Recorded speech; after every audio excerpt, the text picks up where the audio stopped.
હવે આપણે ચર્ચા કરવાની છે. માઇક આપજો તો બેસી જાઓ. જગ્યા મળે જગ્યા નથી. બોલો. આખો ઓડિટોરિયમ ફૂલ છે, આયોજકોને બેસવાની જગ્યા નથી. તમે કેટલો સહકાર આપ્યો છે તમે વિચાર કરો. છેલ્લે સુધી મારે જવાનું છે એટલે લાગે નહીં કે અમે છેલ્લે બેઠા છે. આજે મારે તમારા વચ્ચે ચર્ચા કરવાની છે કે દુનિયા એક જબરજસ્ત રીતે ચેન્જ થઈ રહી છે. દુનિયા એક એવી દિશામાં જઈ રહી છે કે આજે આપણે વિચાર કરવાની જરૂર છે, ઊભા રહેવાની જરૂર છે અને થોડુંક મંથન કરવાની જરૂર છે. અને શું કામ ચર્ચા કરવાની? મને અહીંયાથી બેઠેલા કોઈ લોકો કહેશે કે કઈ રીતે સમાજ ચેન્જ થઈ રહ્યો છે. કોઈ છે આમાં કોઈ કે દુનિયા અત્યારે કંઈક જમાનો અલગ રીતે ચેન્જ થઈ રહ્યો છે? કોઈ છે મને કહેશે? જો હું પાછળ તમારા માટે આવ્યો. આ બેનને આપો. ખાલી જય શ્રી કૃષ્ણ કહેવાનું. દુનિયા કંઈક ચેન્જ થઈ રહી છે, નવી રીતે બદલાવ થઈ રહ્યા છે. એવી રીતે બદલાવ થઈ રહ્યા છે કે પહેલાના જમાનામાં એક આનંદ હતો, મોજ હતી, કાંઈ નહોતું છતાં પણ એન્જોયમેન્ટ હતું, મસ્તી હતી. આજે બધું છે છતાં પણ કંઈક ઘટે છે એવું લાગે. તો કઈ રીતે જાય છે? કોઈને સાથે ગમતું નથી. કોઈની પૈસાનું કોમ્પિટિશન અને દેખાદેખી. શું કહો છો? દેખાદેખી, બધાનું દેખવું, પૈસાનું કોમ્પિટિશન. આની પાસે છે, મારી પાસે નથી. કે દેખાદેખી. બરાબર. શૈક્ષણિક બાબતથી લઈને ટેકનોલોજી સુધી બધે ફેરાવેલો છે. એક્ઝામ્પલ તરીકે શૈક્ષણિક બાબતમાં પહેલાં જે ઋષિમુનિઓ જે બાળકોને ત્યાં જ રહીને ભણાવતા, આશ્રમ વ્યવસ્થા હતી, તો બાળકોમાં જે સંસ્કાર રહેવા જોઈએ, બાળકોમાં જે આદર રહેવો જોઈએ, સત્કાર રહેવો જોઈએ, એ બધું રહેતું, જે અત્યારની શિક્ષણ વ્યવસ્થામાં મહદઅંશે ઘટ્યું છે. અને જો મેઇન પોઈન્ટ હોય, શિક્ષણ વ્યવસ્થા ચેન્જ થઈ રહી છે. જે પરિવારનું કોમ્બિનેશન છે એ ઘટે છે. એકબીજા પરિવાર જ દૂર થાય છે. બીજું કોઈ ફટાફટ કે પરિવારની અંદર બોન્ડિંગ ઘટે, કહેવાનો મતલબ એ છે. પારિવારિક મૂલ્યોમાં અધપતન તરફ. અચ્છા, કુટુંબ વ્યવસ્થા બદલાઈ રહી છે ભાઈનું કહેવાનું.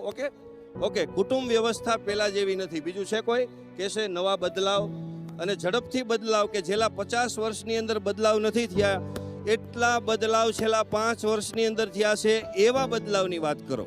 વ્યસન અને મોબાઈલ બે વસ્તુ લોકોનો માઇન્ડ હેંગ કરી નાખે છે. તમે નેટ વાપરો છો? હા, વાપરું છું. હવે તમે આ પ્રશ્ન કર્યો, તમે મને પ્રોમિસ આપો, આપણે બીજાનું છોડી ગયો, દુનિયાનું. એકવાર અઠવાડિયામાં મને પ્રોમિસ આપો ને તમારી જાતને આપો, એકવાર અઠવાડિયામાં હું 2 દિવસ ઇન્ટરનેટનો ઉપવાસ કરીશ. ઓકે, એમને જરૂર. પ્રોમિસ આપો. જરૂર. ધન્યવાદ છે, કારણ કે તમે સવાલ કર્યો, તમને ચિંતા છે. તમે નીતિનભાઈ, ઓકે, આમને આપજો. સર, અત્યારે લોકો જીવનશૈલી બરોબર ચાલતી નથી, કે જે બહુ ખરાબ જીવનશૈલી ચાલે છે, કે જે આપણે પહેલાં જીવતા એવી અત્યારે જીવતા નથી કોઈ.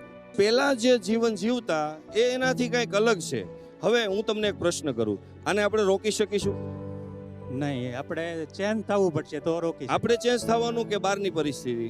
આપણે ચેન્જ આ પ્રોગ્રેસને આપણે નથી રોકી શકવાના. જે છેલ્લા 500, 700, 1000 વર્ષની અંદર બદલાવ થયા એને આપણે નથી રોકી શકવાના. તો શું કરશું આપણે? હવે બધા આ હકીકત જબરજસ્ત છે. વરાછા એટલે કીધું પૂરું થઈ ગયું. એમાં એક ચાલુ થાય એટલે કાંઈ ઘટે નહીં. સાહેબ, પહેલાં જે 50 વર્ષમાં બદલાવ થતા નહીં, અત્યારે 5 વર્ષની અંદરથી થતા 1 દિવસમાં થાય છે. રોજનો ન્યૂઝનો એટલો મારો રહેશે, માણસને શું કરવું નહીં અત્યારે સમજાતું નથી. ગોટે ચડી ગયો માણસ. ઓકે, માણસ ગોટે ચડી ગયો છે ભાઈનું કહેવું. રાઈટ, તમે બોલ્યા બરાબર છે. બીજું તમારું? ટેકનોલોજીમાં આપણે ચોક્કસ આગળ વધી રહ્યા છીએ, પરંતુ કૌટુંબિક અને સમાજ જીવનના મૂળભૂત સિદ્ધાંતો આપણે પાછળ જતા રહીએ છીએ. ઓલ ઓવર જોઈએ તો વાત આવે છે પરિવારની વાત આવે છે, બધાની મોઢે એકને એક વાત આવે છે. આજથી 10 વર્ષ પહેલા ફિઝિકલ રમતો બધી હતી, બધી વિડીયો કોલ. Very good. પહેલા આપણે શરીરને પરિશ્રમ કરતા એવી રમત ગમત હતી અને એન્જોયમેન્ટ હતા. હવે બધું માનસિક થઈ ગયું. રાઈટ? ઓકે, સરસ. પાછા હું તમને પૂછતો જાઉં, તમારો કહેવાનો ભાવ આ જ છે ને? આજે આધુનિક યુગ છે, એમાં આધુનિક યુગમાં બધા જ જે ગરીબ લોકો અથવા તો નીચી આવકવાળા લોકોની જે બધાની સેવા અને જે આગળ લઈ જવાની જે પદ્ધતિ અને જે તમને કહું ને કે જે મદદ કરવાની ભાવના મદદ ઓછી થાય કરવાની છે. ભાવના ઓકે, છે. Short and sweet. માણસને કામ આવતો બંધ થઈ ગયો છે.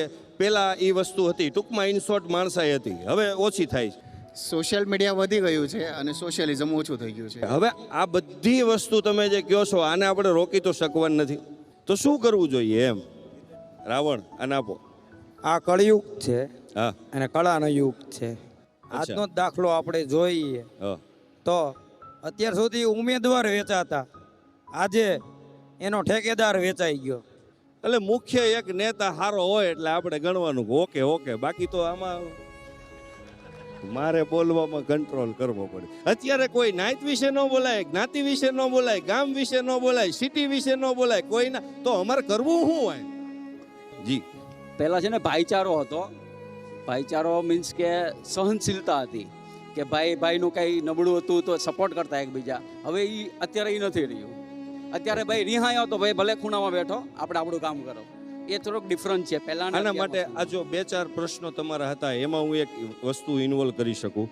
વ્યક્તિગત આપણે ફેરફાર નહીં કરી શકીએ, કે કોઈ માણસને ચેન્જ કરવો હોય તો આપણે નહીં કરી શકીએ, પણ એટલી વિનંતી કરું છું અહીંયા ઊભો કે સુરતની અંદર નહીં, ગુજરાતની અંદર નહીં, ભારતની અંદર આ યુવા શક્તિ ગ્રુપને તો ખરા જ સમજો. આપણે વ્યક્તિગત સપોર્ટ કરવા નથી જઈ શકતા. આજે હું અહીંયા આવીને ઊભો છું, શું કરું છું? ભાઈ ઘરે ઘરે જઈને હું સપોર્ટ ન કરવા જઈ શકું, પણ એટલું તો આપણે કરી શકાય કે જે વ્યક્તિ આટલું સરસ અને પારદર્શક કામ કરતા હોય એના પડખે જઈને આપણે ઊભું રહેવું. આપણે પછી મારે બોલવાનું હોય તો હું બોલવા ઊભો રહું, તમારે બેસવાનું હોય તો બેસવાનું. આ રીતે આપણે સપોર્ટ કરી શકાય. વ્યક્તિગત આપણે ચેન્જ ન થઈ શકે, તો આપણે એટલી વિનંતી. અત્યારના બાળકો એડવાન્સમાં ચાલે છે અને પેલા વડીલો કહેતા એમ યંગસ્ટરો કરતા, હવે યંગસ્ટરો કે એમ વડીલોને કરવું. અત્યારે વડીલોય થોડાક એડવાન્સ થઈ ગયા છે, નગરા બાળકોનો વાક નથી, સમજ્યા? એટલે બાળકો ડિજિટલ છે, મા બાપ કરતાં તો વધારે બાળકો છે. તમારી વાત સાચી છે. આ બેનને આપો. ઊભું થઈ જવાનું દાદા આમાં તો. પહેલાના યુગમાં સંસ્કાર સંસ્કૃતિને સમજણ હતી, આ યુગમાં સંસ્કાર સંસ્કૃતિને સમજણ ઘટે છે. એના માટેના લગ્ન જીવનમાં તિરાડો પડે છે, પરિવારમાં તિરાડો પડે છે.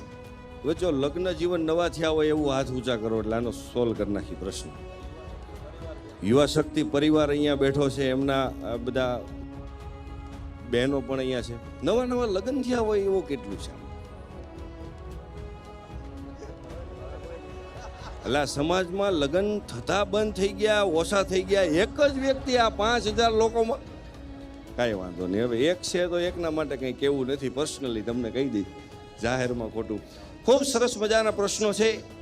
ટેકનોલોજી વધી રહી છે, કહેવાનો બધાનો મતલબ એ છે કે આજે પહેલાં જે સંસ્કારો હતા બરાબર છે એ આજે નથી.